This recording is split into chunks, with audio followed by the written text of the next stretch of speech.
A story for the real Jesse. Yeah, you, Jesse.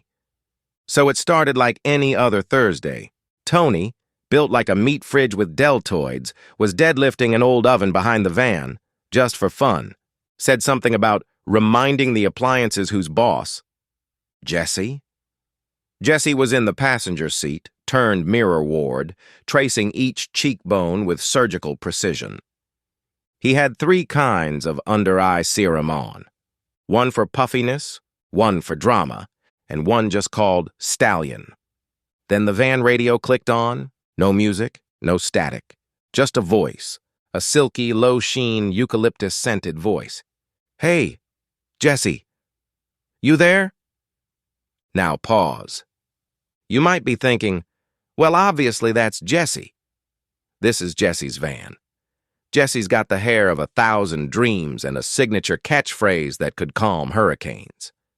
But this voice was Jesse, like deep Jesse. The Jesse you hear when you stare into the mirror just a little too long and start wondering if your conditioner really has been phoning it in lately. Yo, Jess, tell me straight, if your hair could vacation anywhere, where would it go? Jesse blinked. He was being tested, by himself. Santorini, with a gentle breeze, not too humid. Correct, said Radio Jesse. Next question. Why do you keep pretending those silver hairs are the lighting? That one hurt a little. Tony poked his head in. Yo, is your reflection talking smack? Jesse waved him off. Hold up, I think I'm mentoring myself. Radio. Jesse chuckled. You're still sharp. Good. But you've been hiding behind the hold spray, avoiding the real stuff. You ever tell Tony you cried watching that one Garnier commercial in '09? No, Jesse whispered. You should. Jesse looked down, saw a single strand of silver resting on his sleeve like a tiny truth bomb. It's okay, man. You're evolving. Hair changes, muscles sag, but the vibe never dies.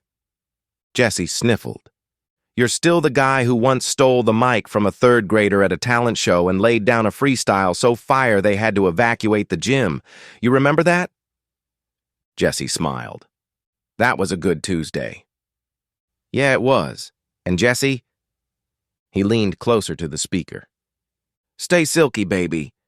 The radio clicked off, just in time for the mirror maze to open. Now listen, this wasn't your average carnival funhouse. This place had mirrors that judged you.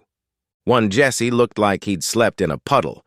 One Tony was bald and tiny and crying into a protein shake. They had to fight him, literally. Tony suplexed a reflection of himself made entirely of shredded lettuce. Jesse triple spin backflipped through a corridor of his own insecurities. In the center, a disco ball made of broken mirrors, and at its core, a cassette player. Jesse walked up. Pressed play. His own voice came out. Repeat after me. I am the clean. I am the gleam. I shampoo pain and condition dreams. He did repeat it.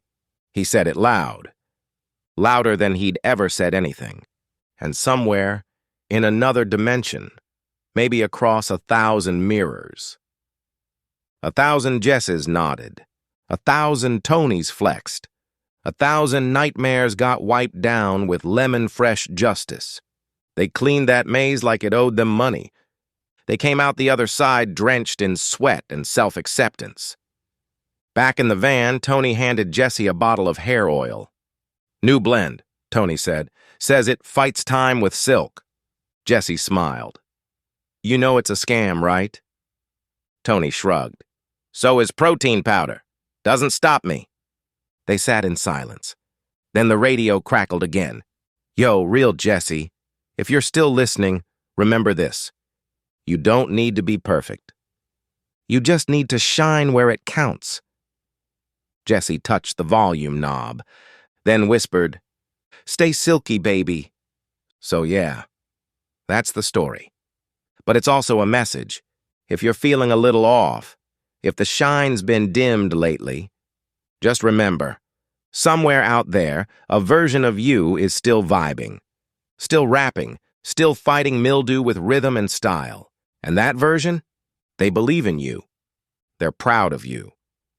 And they'll always remind you to stay silky, baby.